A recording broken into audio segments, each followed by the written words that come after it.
Go, go, go, pull guys, pull! This is a little easier than I thought.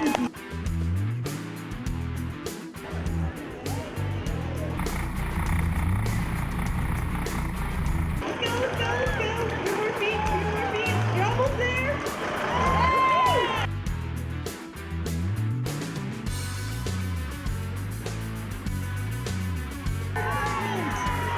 Let's go, guys, come on, you gotta beat the last time! We just had our second annual fire truck pull here in Terrace, and this is to kick off United Way activities all over the north. I was blown away this year with the community support for the pull. It makes my heart feel warm. It was just absolutely wonderful. Well, the money goes to 90 cents of every dollar donated gets reinvested back into communities all over northern BC. Well, we participated in the first annual United Way fire truck pull. There was only 3 teams in it last year, and our team came out on top last year too. Well, our company, Acklands Granger, supports the United Way nationally across Canada. This year we'll raise about $425,000 for the United Way, and our team over in Kitimat this year raised $1,055 for the local United Way fire truck pull. Well, last year, was our first time in it, and it was we didn't know what to expect, but we walked away thinking what a great team building event. And my guys go away from here just pumped, and they want to do it again next year, and they're pumped about raising money for the community. It's all about helping people the northern way. That's, we help our neighbors. That's how we are in the north, and that's how we are at United Way.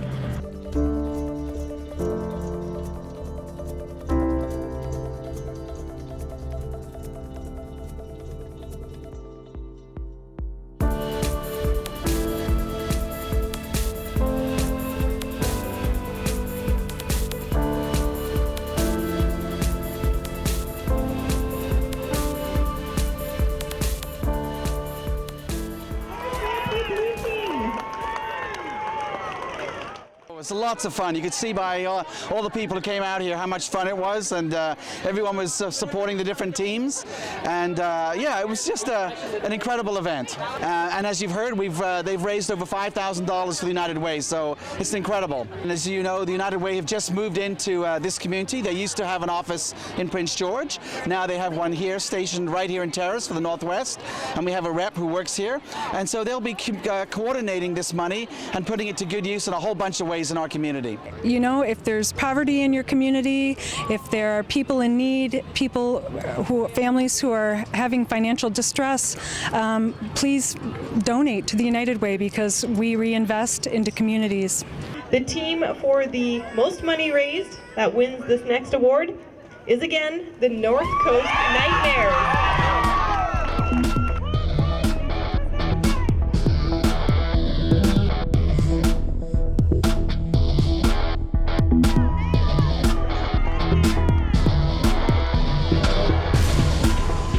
Great job, ladies. We really appreciate all the donations you guys brought in for the United Way fundraiser. Let's give them another round.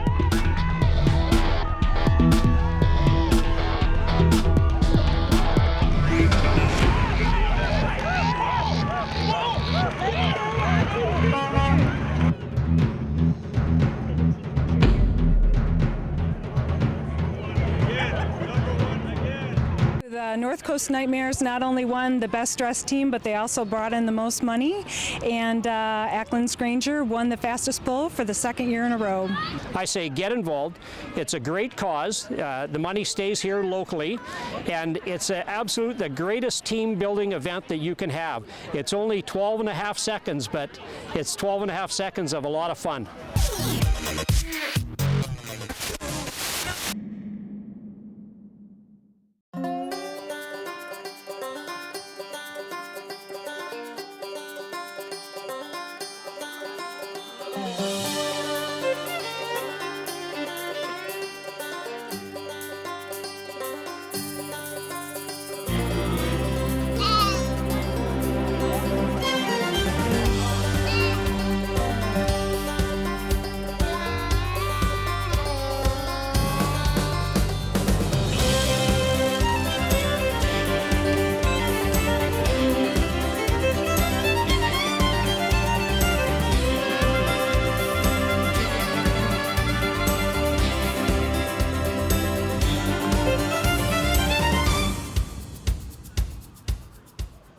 We're very pleased with the turnout. I just talked to the Northwest Community College, and they said that they cooked over 400 breakfasts this morning. That's double than what we thought was going to be here, so we're excited. I think our marketing of what we did here over the last 3 weeks with Astro Media has been absolutely fantastic. I think it's been a collaborative effort of many groups talking about this event, so I think that's a lot of reason why things are very successful today. And hopefully people will get behind it and expand on it, and next year it'll be even better, and every year we'll see it grow and grow, and it's good to see it back. Well, it's certainly better than the last couple of years we had, so yeah, I think it'll do good. I think these young women have done a really fine job, and I think they'll do better next year. There's some ladies that felt to put it back into place and worked hard this spring. Started somewhere in May and began putting it together and did a great job. And the response has been overwhelming. If we went into a business, said this is what we're trying to do, they were great, this is awesome, we want this to come back to our community. So for every door that we walked through, everybody has been super supportive. Oh, it was excellent. We had an excellent turnout today, beautiful weather, and which helped the turnout as well, and lots of enjoyable kids who wanted to be future firefighters, volunteer firefighters, of course.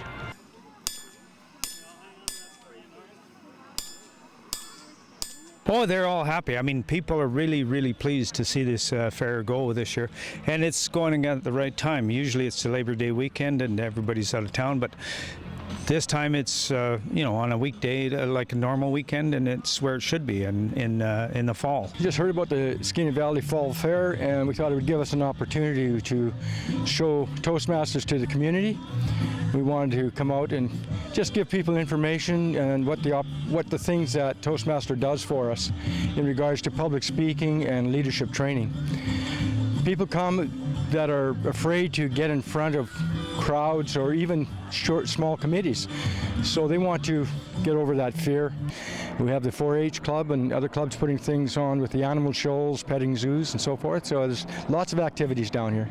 We have 8 directors. 7 of us have never run the Skeena Valley Fall Fair, so this is what we saw the vision of the Fall Fair being. So what is new for us this year is behind me is the hay maze. In addition to our petting zoo is from our Backyard Enthusiasts, which is a Facebook group of small hobby farmers who have come together to put together the petting zoo for us.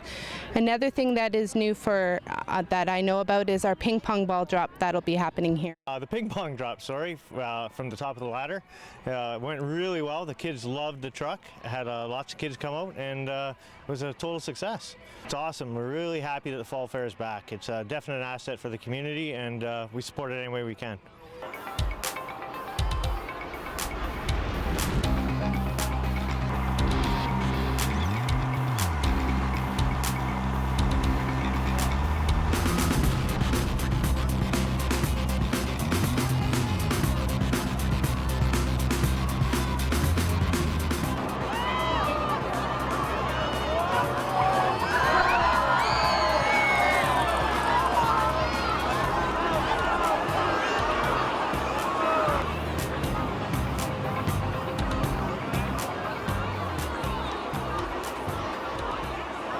Well, in the future, my idea with our lot being so large, and it was really hard to fill it up. So, we're grateful the vendors came down. We're grateful we've got the beer gardens and the band and the stage.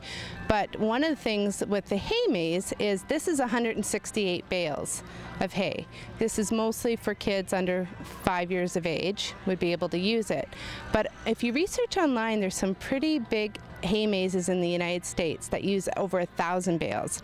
And I just think, wouldn't this be great to fill up this whole field, have 4 different entrances using round bales, square bales, and make maybe a pumpkin or a tractor, and just have a whole maze for families to be able to go and share with their friends.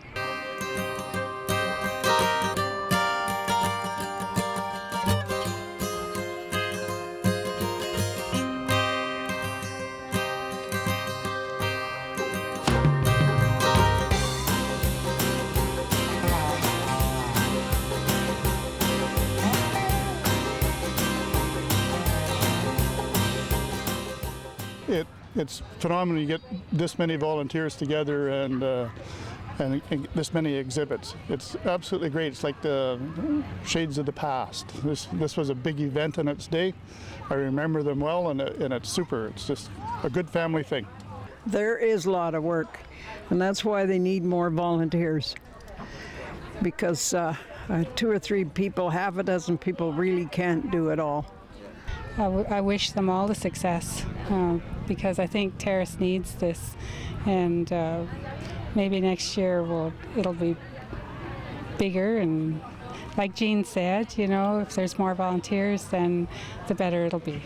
It's nice to see it revised. There was a lot of people involved with this one. I know there's lots of people involved in ones in the past, and it takes a lot of volunteers. And when you get an event that's going on the caliber of this, as successful as this is, I think people want to be part of it. I know I want to be part of it next year, so as a volunteer, absolutely, this is great. We'd like to see it continue. As far as what we want to expand on, we don't know yet. We don't know what's worked yet. We've got, you know, we're debriefing a little bit every moment to say, oh, this we need to change, or this we need to make different. So without talking to everybody else on the committee, you know, we don't know yet. But so far, everybody seems pretty happy, so.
There's a lot: costumes, hair, makeup, the kids rehearsing, the parents supporting the kids, getting them to and from classes and helping them with all their costumes. So it's a family event. The parents and the families and the kids and everyone have to help out. I do dance because it's really fun and you get to, like, you can express yourself through dance.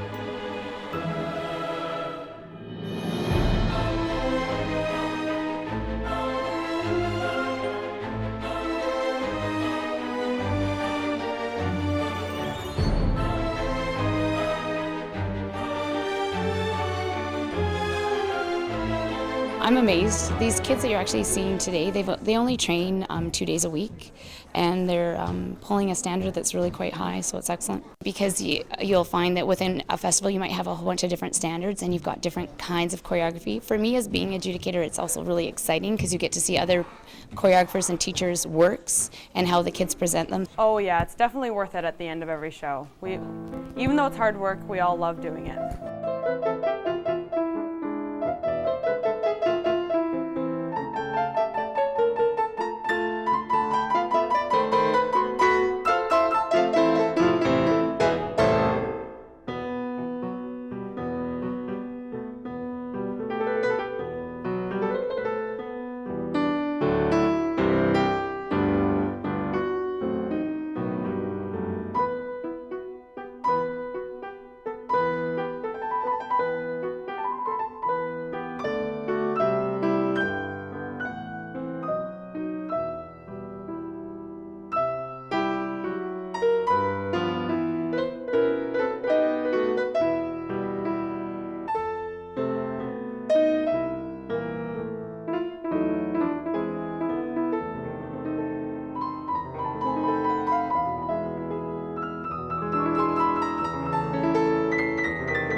level and the standard at that festival is going to be extremely high, and it's going to open their eyes to see, you know, what different kind of dance is like elsewhere too.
Well, I organize and I head of a group of volunteers that run this event. It's volunteer-led. It's amazing what Marianne, she's a survivor co-chair, and she's fantastic.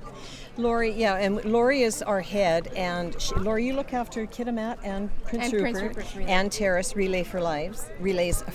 Mm-hmm. And Lori is the one who makes sure that we all do our jobs. Oh. And Canadian Cancer Society is very lucky to have Lori. And we, as the survivor co-chair, I have a committee, and that committee makes sure that all the survivors in this area feel comfortable about registering and coming to the relay. It's very hard for some people. We have closet survivors, and that's just fine. The survivors run the agenda. They can do what they want. They can come, they can walk, they can wear a yellow t-shirt, they can carry a flower, they can sit on the sidelines, or they can stay at home. It doesn't matter, but they know they can get in touch with us. And they open the relay, and we celebrate them, and we celebrate them by having the RCMP and Red Surge, followed by the pipes and drums, and then everybody walks one lap, and it's our victory lap against this insidious disease that they're fighting. It is in honor of my aunt. She's from the Stein Valley, and that's in Lytton, and she had pancreatic cancer, and she passed away in November. And starting from that, then we went with the team. My dad designed the logo, and the t-shirts, yeah.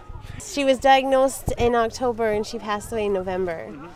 And it was so fast and terrible. The reason why I done up this design is because the Stein Valley is a very sacred place, and it's very spiritual to elders and for initiation and. Cancer is prevalent, and everyone is touched by cancer, and that's what we found when we started talking about our team and how we had put the team together. And we found that there were a lot of people in my community that we didn't get a chance to do anything like this for. And so we had a garage sale, and then we made a list about people who were going to shave their heads. We had 12 people sign up, and at the end of the day we had 37 people that participated for personal reasons, wonderful reasons. It was a long time organizing this. My daughter Tracy, it must have took us a couple of months, but everything came together, and I'm really happy about that. And we managed to raise a lot of over $2,000 to go towards the foundation, and we see many survivors year after year, and we see many new survivors each year. Terrace is an amazing community, and it has far-reaching networks of friendship, and I'd say the Canadian Cancer Society is a massive network, and we make incredible friends when we're working with the Canadian Cancer Society, and we like it, and that's why we're here. And I think it's key too for survivors to share their stories, because bringing awareness is key, and prevention. So I think, sharing stories is important. Yeah, and that brings forth the reality of it. The reality is that we are going through this fight, we are going through this, and we're not alone. There's so many people that are going through this. It becomes so passionate about it because so many people are touched by it, and it just makes me want to cry. cherish the memories, like precious memories of my sister, the way she laughed, and my memories of talking to her, and sometimes it's just it's a celebration, and sometimes you just look at a sea of yellow of survivors and think how many hundreds and thousands and millions of people are affected by cancer. When my mom was diagnosed in September 2010, breast cancer took her hair away, and she was so brave the day she did it, and I always knew I wanted to do a fundraiser for cancer. So her being brave that day and shaving all her hair off, I figured I want to do that. I've been going back to the mammograms, and I knew something was up because they called me back every 6 months. And then finally in September they told me I had breast cancer. We've had 2 members pass away last year because of cancer, and basically we're here. We're here in their memory. This Relay of Life, I think, is a big part because she loved helping people. So here we are. I never thought in my 46 years of living that I'll have to stand in front of a booth knowing that my daughter's gone. So it's tough, but I know I'm helping somebody today. Maybe a mother, a father, a grandmother, or a little girl, or a little boy. You can donate on the website. It's www.relaybc.ca, and it will be open after Relay as well. I would say always stay positive through the good times and the hard times, and have a great support system. And if you want to get more involved for next year, which would be fantastic, you can email us at www.terracerelayforlife@bc.cancer.ca. And that would be wonderful. We sure need help.